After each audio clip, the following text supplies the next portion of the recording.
itu diminum tiap hari 100 cc. Tulangnya akan kokoh, kulitnya akan kencang, akan glowing, binti kinclowing. Insya Allah. Bisa pakai itu, ya. Ini ibu-ibu juga nih. Nanti Ramadan minum itu. Itu buat lambung, buat otak, buat jantung, buat tulang. Masya Allah. Subhanallah. Puluhan penyakit bisa hilang dengan...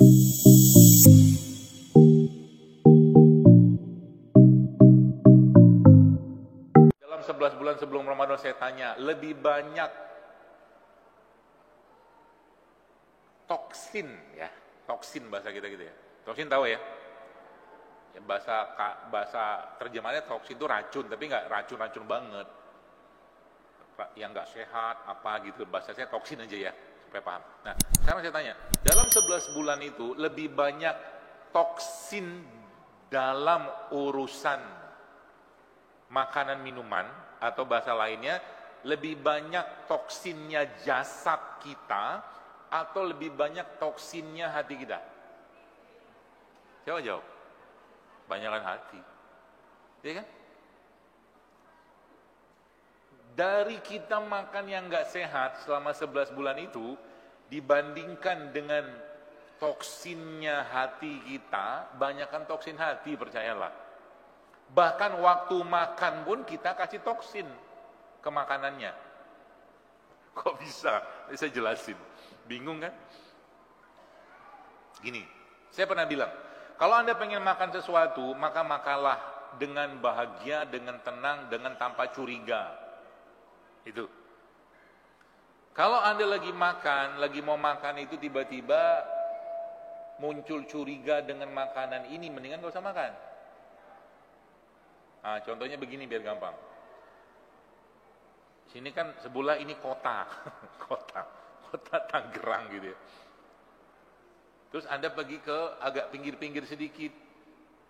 Lewat itu kan jualan-jualan gitu yang secara standar kebersihannya kita tahu itu nggak bersih. Oke? Tapi orang-orang kampung sana makan aja. Mencret nggak mereka? Nah. Si orang kota yang bersih-bersih banget ini kan, mencoba makan itu. Yang terjadi apa? Mencret lah dia. Sakit perut lah dia. Kenapa? Mungkin yang dia makan katakanlah setengah piring itu makanan itu gitu kan. Tapi suuzonnya dia berkilo-kilo. Ini bersih gak sih? Tapi tetap makan. Orang kampung makannya, nanti kita kemana lagi? Bahagia. Gak ada urusan. Maksudnya gitu. Jadi kalau saya nggak nyuruh Anda makan gorengan ya. Jadi kalau misalkan Bapak Ibu pengen makan gorengan, jadi makanlah gorengan dengan bahagia. Kalau saya nggak bisa. Kalau saya makan gorengan sudah suuzon saya. Ini nggak saya, makanya kalau saya makan gorengan badan saya bereaksi. Beneran. Iya, karena suuzonnya lebih baik saya nggak makan kan. Bukan ini saya nyuruh Anda makan gorengan, bukan. Ya, karena emang ya untuk menghentikan makan nggak sehat itu memang nggak mudah. Kalau akal kita sama hati kita, akal kita nggak kuat, hati kita belum kita pakai, nggak bisa dia. Meskipun kita tahu bahwa hidup sehat itu jauh lebih baik daripada hidup nggak sehat, kita tahu. Tapi nafsunya kita gangguin akal, gangguin hati. Sehingga kata-kata ibu tadi mengatakan, kenapa nggak mau tinggalin gorengan, enak. Akalnya diputusin sama dia atau dilemahkan, hatinya dibikin enak ke hal yang tidak sehat. Gitu, analisanya. Jadi masalah kayak begini itu bukan masalah sepele doang gitu, enggak. Apalagi saya bilang tadi, coba lihat orang-orang yang tiap hari nggak bisa lepas dari gula. Coba lihat, itu ada masalah di hatinya itu. Coba aja lihat. Mungkin bisa jadi orang kayak begini defisiensi cinta, defisiensi kasih sayang dan seterusnya. Jadi dibalik orang yang kena penyakit naiknya gula darah itu, itu ada emosi yang tersimpan. Itu ada, nggak mungkin nggak ada. Lah kan kita udah belajar hadisnya bahwa sehatnya jasad ini gara-gara sehatnya hati, kan gitu hadisnya. Berarti kalau ada orang, mohon maaf, kena jantung, kena stroke, kena diabetes, ada masalah nggak dengan hatinya? No. Dari mana kita bisa tahu deh? Tinggal kita cari masalahnya apa. Nah, itu butuh ilmu. Jadi ada orang yang mohon maaf gitu kan, ada loh yang paginya ngeteh manis, siang ngeteh manis, sore ngeteh manis. Kenapa dia pengen minum teh? Coba manisnya atau gulanya di take out. Mau nggak dia? Belum tentu mau. Dia gitu. Nah, sekarang itu anu aja, kita muhasabah diri kita saja. Jadi kalau pagi tadi misalkan Anda makan nasi, ya. Kenapa pengen makan nasi? Di samping memang butuh fisik kita, jasad, karbohidrat, betul. Tapi keinginan makan itu ada ungkapan emosional sebenarnya. Di situ. Nah, baik. Tadi kan jawaban kita udah clear. Berarti selama 11 bulan, lebih banyak toksin hati. Berarti supaya jasad ini tidak terlalu banyak yang dimakan, maka dikurangi frekuensi makannya. Maka Allah kasih puasa. Itu memahami puasa Ramadan itu. Nah, supaya ruhnya kita, jiwanya kita, dan toksin-toksin hati kita itu dibersihkan selama Ramadan, caranya gimana? Pakai apa? Sudah saya baca tadi ayatnya. Syahrul Ramadan allazi unzila fihil Quran. Maka Allah dan Rasulullah dan para sahabat itu di Ramadan mereka ngapain? Memperbanyak interaksi dengan makanan atau memperbanyak interaksi dengan Quran? Udah tahu jawabannya kan? Kalau kita gimana? Sama aja. Jadi gak ada berubah. 11 bulan sama aja ada berubahnya. Pada Ramadan itu adalah bulan memperbanyak nutrisi hati. Bulan memperbaiki ruh. Supaya nanti lahirnya fitrah lagi. Ilustrasi kan gitu. Ya. Maka coba rasakan dalam hati gitu ya.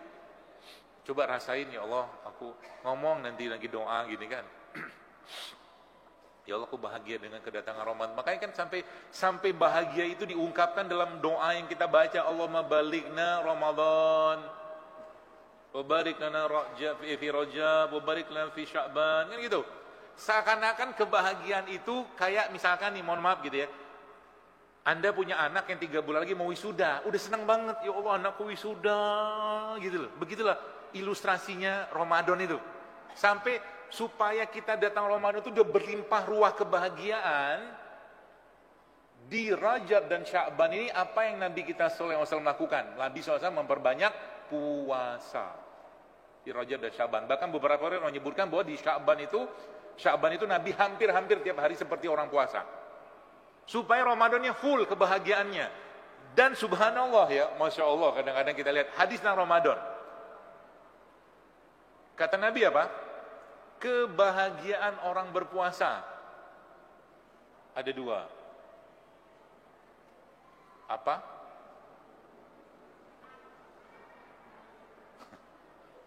Kebahagiaan orang berpuasa ada 2. Yang pertama apa? Wallahu a'lam bishawab.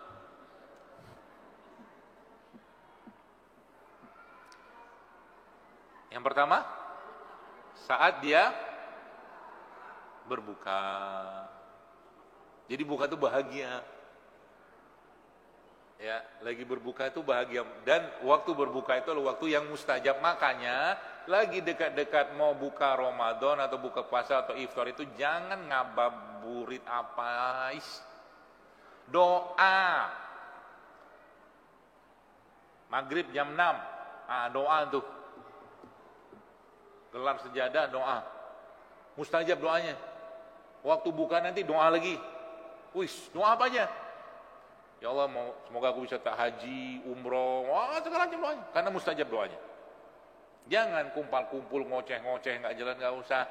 Kurangi semua aktivitas kita di Ramadan kecuali aktivitas kita bersama Al-Quran. Dan titik, itu aja pesan saya. Gampang kan? Gampang. Tapi tidak semudah itu, Ferguson. Tidak semudah itu. Kenapa? Masih ada setan. Loh, kan Ramadan dibelenggu. Ya kan? Setannya kan setan ono, setan ini. ada. Setan dalam diri kita aja masih ada. Makanya kalau nggak dilawan, ya terus aja ngerjain kita tuh. Makan nggak bener, ngantuk lah, bahkan pakai riwayat tidurnya orang puasa tuh ibadah dari dia sahur sampai besok sampai tidurnya terus. Ini puasa apaan kayak begini? Gitu ya.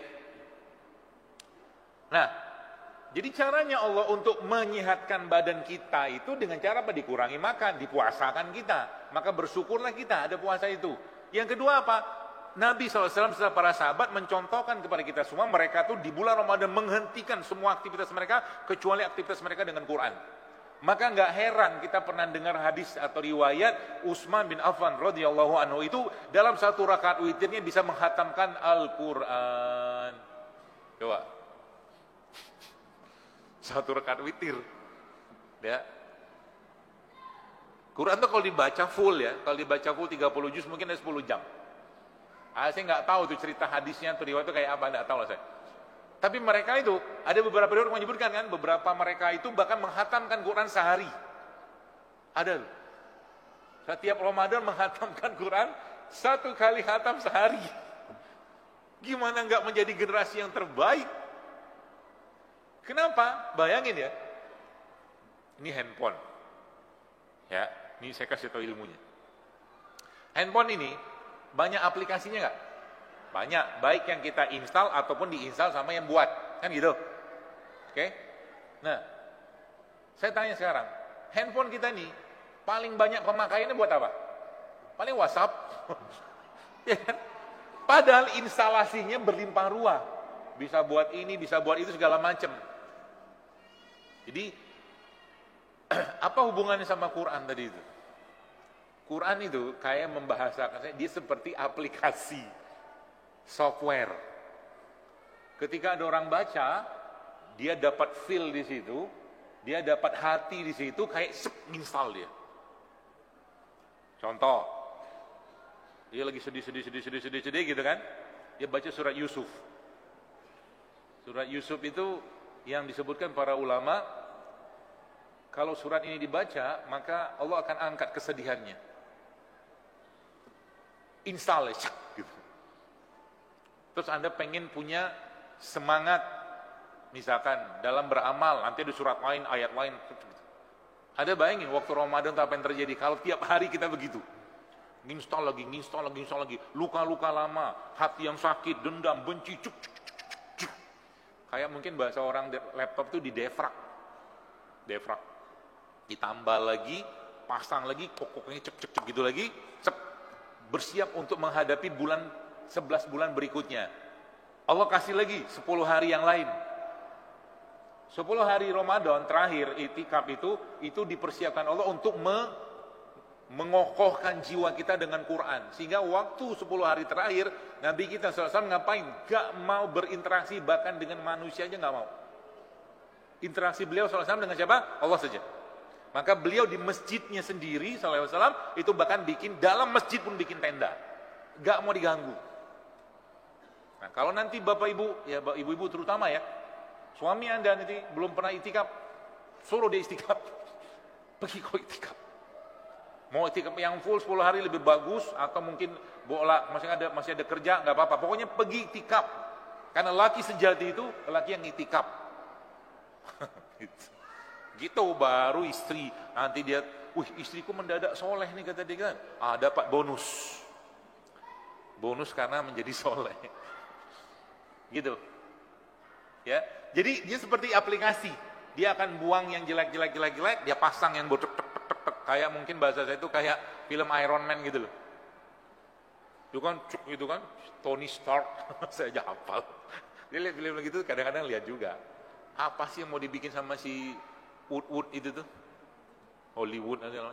Itu kan dia orang biasa gini kan dia begitu. Nanti tuh pasang sini, tok. Quran tuh begitu. Jauh lebih dahsyat daripada itu.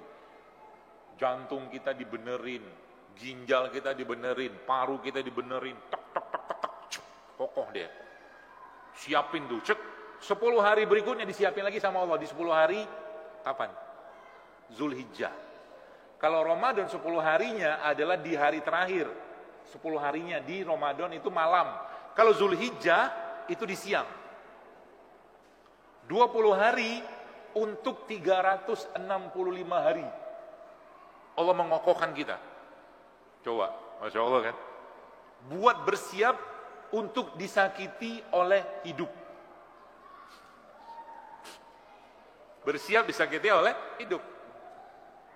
Ngokohin hati kita, iman kita, dan seterusnya. Itu. Nah, kita butuh makan lagi terakhir. Hampir jam 11, Masya Allah. Kita butuh makanan lagi yang berupa makanan yang sifatnya bisa memberikan ketenangan, kebahagiaan, dan bahkan ridhonya Allah. Allah akan berikan pada orang-orang yang kayak begini. Ya. Dan Nabi SAW mencontohkan, di luar kita bicara Quran dan para sahabat dan para tabi'in segala macam yang mereka tuh interaksi mereka dengan di Ramadan tuh dengan Quran luar biasa. Ya, berarti boleh dong kalau saya sekarang mentargetkan Ramadan saya mau khatam berapa kali, boleh aja, baguslah. Tapi lebih bagus lagi apa? Kalau Anda tiap hari deket-deket sama Quran, bolak-balik, baca tafsir, bolak-balik, itu lebih bagus.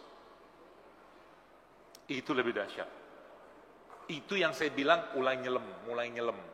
Ini kenapa? Misalkan di surat An-Nisa, Ar-rijalu qawwamuna 'alan nisa. Kenapa ada kata rijal di situ? Mulai mikir. Nah, itu mulai nyelam tuh namanya. Oh, udah kayak begitu nanti tiba-tiba Anda akan mendadak pinter. Karena Quran tuh bikin pinter, beneran. Dia instalasi gitu loh. Ya. Nanti bolak-balik deket tiap hari sama Quran. Ya. Bahkan kalau yang mungkin belum banyak hafalannya, sholat sunnah Anda bisa baca mushaf. Ya, pakai partitur, cari mushaf yang besar, Anda baca itu. Kalau banyak belum hafalannya, jangan pakai handphone. Ya. Termasuk juga kalau misalkan kalau Anda lihat beberapa santri-santri itu kan kadang-kadang kalau lagi sholat sunnah only ya, hanya sholat sunnah, boleh pegang mushaf. Boleh. Mushaf kecil, makanya dijaga matanya. Dijaga mata supaya apa? Supaya nanti sampai tua pun kita masih bisa baca Quran. Gitu. Saya kalau secara umur ya, teorinya harus pakai kacamata, tapi saya nggak mau. Karena kalau sudah pakai kacamata, kemanjaan, manja, ya kan? Saya kadang coba pakai kacamata baca tuh ternyata ya lebih terang. Cuman saya punya cara lain. Nanti saya kasih tahu caranya. Kalau baca Quran gitu saya pakai lampu satu lagi. Dapat cahayanya karena butuh cahaya doang. Makanya kalau saya datang ke toko kacamata gitu masih kelihatan semua. Masya Allah, alhamdulillah. Masih kelihatan. Gitu loh. Jaga supaya apa? Sampai kan ya yang sudah pakai kacamata enggak apa-apa lah. Khairan insyaallah pasti baik, ya. Soalnya nanti ngomong begini sedih hati pula gitu kan. Gak apa-apa. Beli kacamata tebal, pahalanya besar, Masya Allah. Jangan saya disengitin habis ini aja, habis kajian. Oke ya, jadi gitu. Dalamin Quran itu, masuk. Karena kalau Anda bayangkan Quran itu adalah danau atau lautan, danau lah ya, atau lautan. Nah, ikan-ikan yang bagus itu ada di pinggir atau di dalam? Dalam. Berarti kalau caranya untuk berkenalan dengan ikan-ikan itu, ngelihat cakep banget, indah banget, Masya Allah, Anda nggak bisa duduk di pinggir. Nggak bisa. Anda harus nyelam.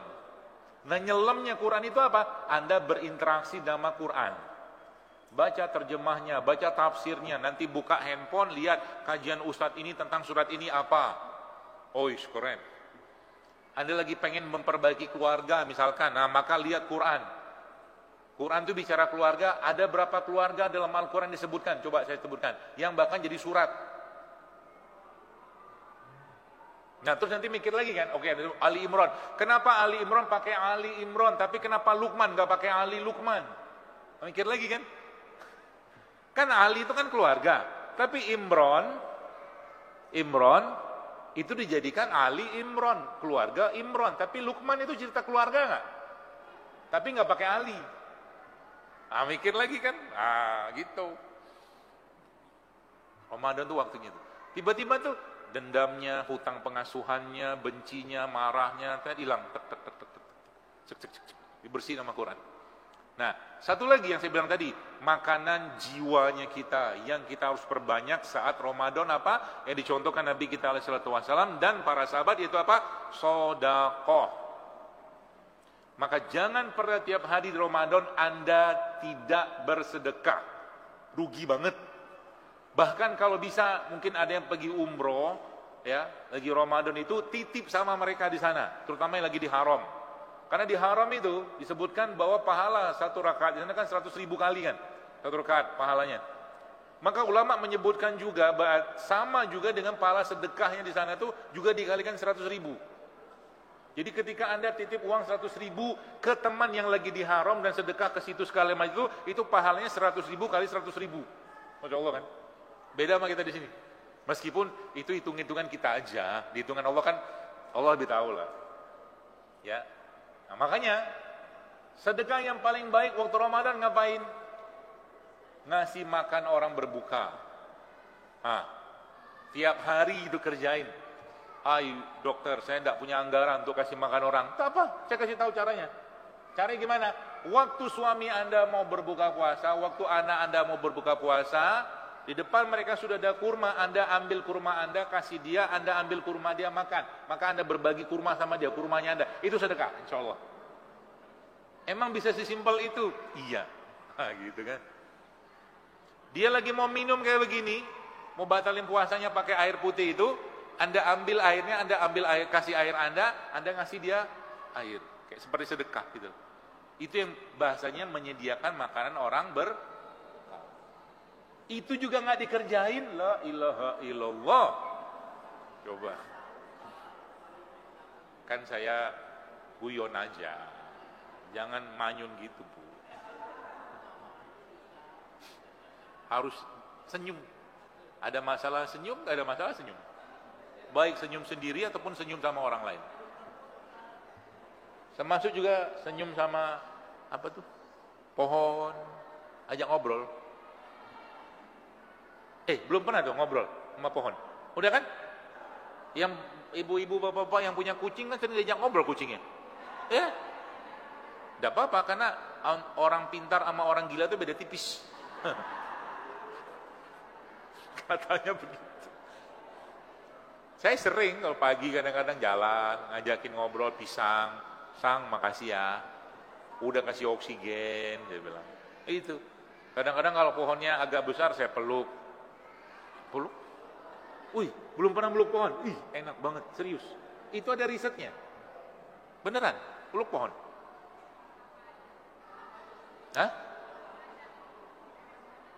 Ya jangan yang bikin kita bermasalah setelahnya lah. Kayak pisang itu kan lengket. Nah kalau pisang tepuk-tepuk aja. Ya, pisang itu Masya Allah, itu pohon disebutkan Allah dalam Al-Quran loh. Pisang di surat Al-Waqiah. Pohon apa aja, pohon yang kering-kering gitu kan. Contohnya apa ya, bambu susah kekecilan. Bambu gini-gini doang. Beringin. Pohon mangga rambutan nih, lagi rambutan musim kayak begini, Anda cari pohonnya, Anda peluk, bilang makasih. Udah berbuah. Meskipun masam, aku tetap makan. Gitu-gitulah. Ya. Nabi ada ngomong nggak? Nabi itu ngomong sama Uhud loh. Sama bukit atau gunung Uhud, Nabi itu ngomong. Baca hadisnya. Jadi kisahnya itu Rasulullah, Abu Bakar, Umar sama Utsman lagi di atas bukit Uhud. Tiba-tiba Uhud itu bergetar. Kayak gempa gitu. Terus Nabi bilang apa? Tenanglah engkau wahai Uhud, di atasmu ada Nabi dan syuhada, syahid kata Nabi. Dan kalau kan itu orang kan Umar syahid, Utsman syahid. Jadi benar kata Nabi itu. Itu di atas Uhud. Nabi ngomong sama bukit Uhud. Ya, seperti itulah. Baik, saya baca satu lah ya. Kalau di jam 11. Obat lutut kaku. Jadi gerak-gerakin lah supaya nggak kaku.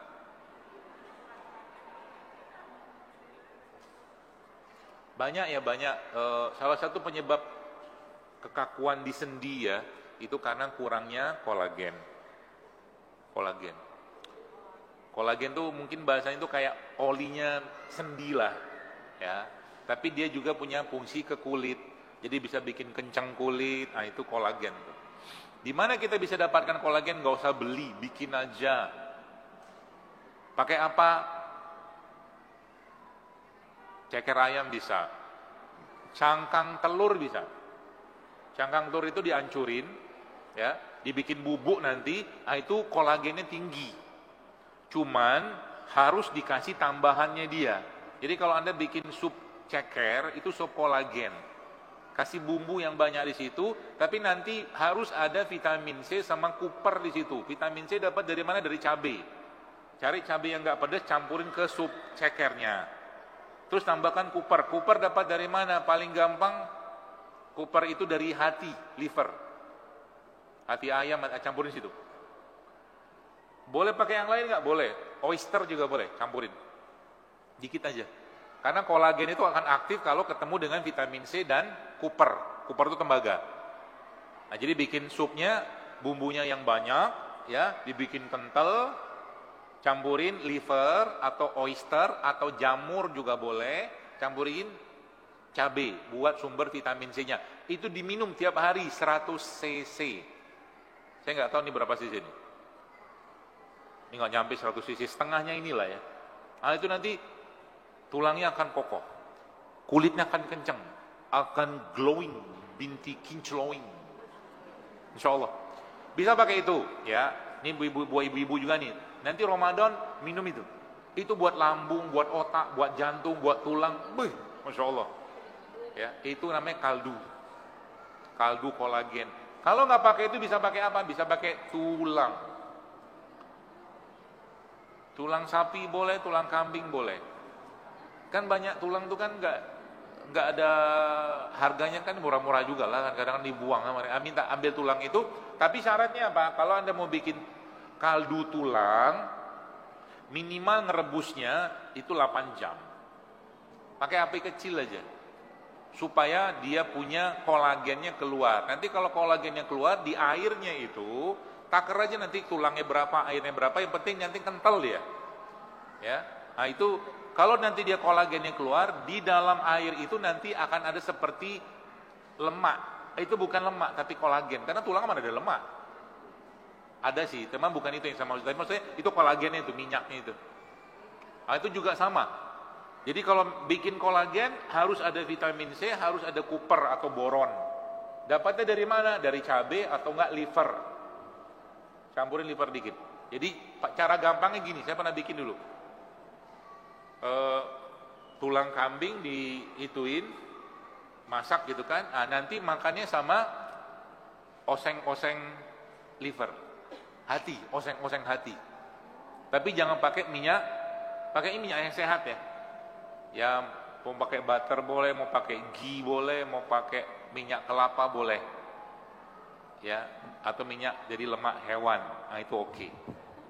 Jadi nanti Ramadan ini sudah mulai dibenerin makannya, ya, gulanya di stop, ya, seperti itulah. Itu insya Allah kan bagus ya, buat lambung oke, buat jantung oke, buat tulang oke. Sehari berapa minumnya? 100 cc, sekali aja, gitu. Semoga bermanfaat. Boleh. Paling bagusnya berapa jam? 16 jam. Paling bagus. Tapi nanti kalau udah jadi, simpan di kulkas aja. Boleh, nggak apa-apa. Nanti kalau mau dibekuin nggak apa-apa. Nanti kalau mau dicairin, pakai api kecil aja atau di defrost dulu. Ya, defrost jangan pakai microwave. Defrost biasa aja. Itu buat anak-anak, top, markotop. Itu nutrisinya full, kalsium, magnesium, kalium ada di tulang. Ya, jadi pilihannya bisa pakai tulang sapi, tulang kambing, atau ceker ayam, atau cangkang telur juga bisa. Tambahannya tadi apa? Harus ada apa? Harus ada vitamin C, atau vitamin, ya, kuper ya. Gitu. Minum tuh tiap hari, nanti kenceng. Ininya jantung oke, pencernaan lancar, lambung pun insya Allah dia akan perbaiki. Wallahu a'lam bishawab.